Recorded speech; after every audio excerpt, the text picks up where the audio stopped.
Hi, Nausheen. It's great to see you working on new essays. Good job with those. So let's get straight into them to see what we need to look at.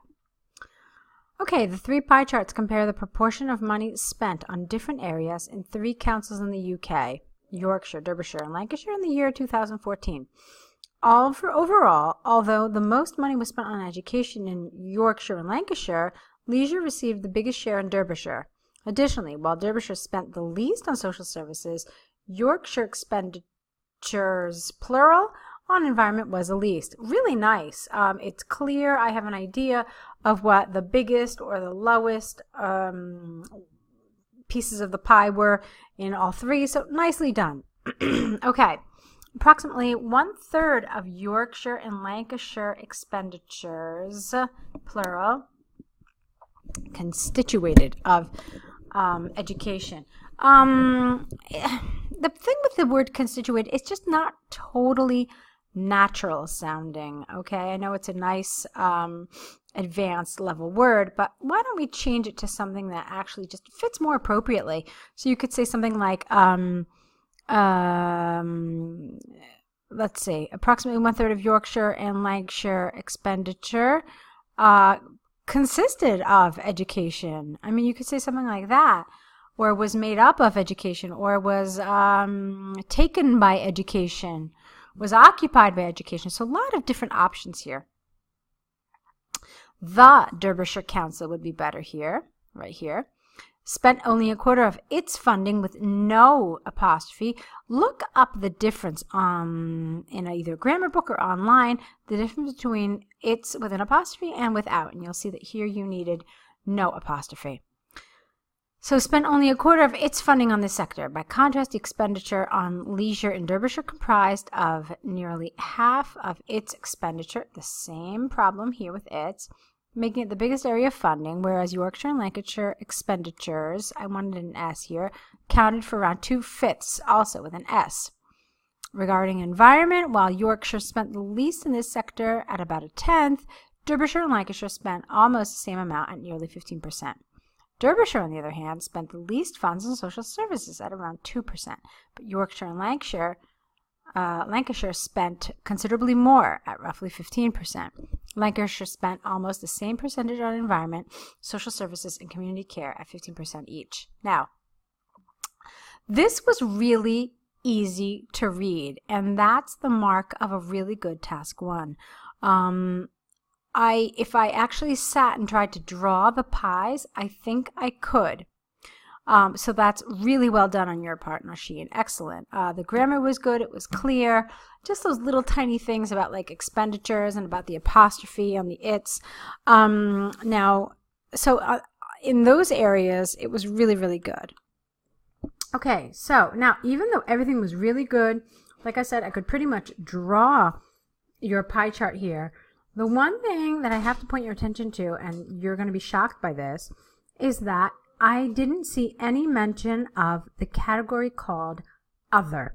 Now, this is a crucial, it's a critical element. You absolutely have to mention it. So in pie charts like this, if there are 6 different categories, you absolutely must mention all 6 of them. Even in passing, just make sure you mention them, because leaving out Other is like missing out on key information, and that's really going to affect your score. Okay, so even though everything else was great, I really liked your task one, you absolutely have to include some information about Other to avoid getting a very low score on task achievement. Okay, so now on to your task 2, Nausheen. There is no doubt that education plays a vital role in a child's development. Many hold the view that the conventional teaching practices are outdated, boring, and it should be affect here. Why? Because it's teaching practices, plural, so the verb must be plural. The child's, apostrophe S, inborn talents, and thus many pedagogical experts are asking for the change in the methods of teaching. Beautiful. This part is great. I believe that the modern method of teaching is the most suitable alternative, and the traditional education system is causing more damage than good, as I will discuss further below. Beautifully written. Nice. Firstly, implementing modern teaching practices help Okay, helps. I know it sounds weird, but this is actually a noun phrase, implementing practices, and it's one thing. So it needs a singular verb. So it's implementing modern teaching practices helps to nurture children's innate abilities and talents. This is because in this method, teachers play a secondary role in providing education, meaning that children have to learn on their own, leading to more self-confidence that will help them in their future lives. For instance, in Finland, this method of teaching has been adopted, but nonetheless, their students excel in working environment. I don't know what this means. What do you mean by working environment? It's just not clear. You mean after they finish school? I'm not sure. In comparison to their counterparts in Asia who use traditional teaching methods. Consequently, if children are nurtured in a manner which promotes an S here, please, self-expression, they will grow into better citizens and employees. Okay, it's a nice paragraph. You just have to clean up the grammar a tiny bit, Nausheen. Secondly, it is true that the conventional teaching methods are detrimental to children's future. This is due to the fact that this method of teaching has often failed to teach students the skills required to work in the competitive workforce, resulting in various problems in students. You need an apostrophe after the S, professional career. To illustrate, Apple Company hires employees that are not only well educated, but also equipped with excellent communication, lateral thinking, and public speaking skills. But traditional schools are failing to provide such employees. Therefore, if all countries had implemented the modern methods of teaching, the issue of mass unemployment would have solved. Okay, now, Nausheen, you're doing something I really like here. And that is that you're really trying to use some advanced structures. I mean, you've got a lot of dependent clauses in your second sentences, and it's really well done.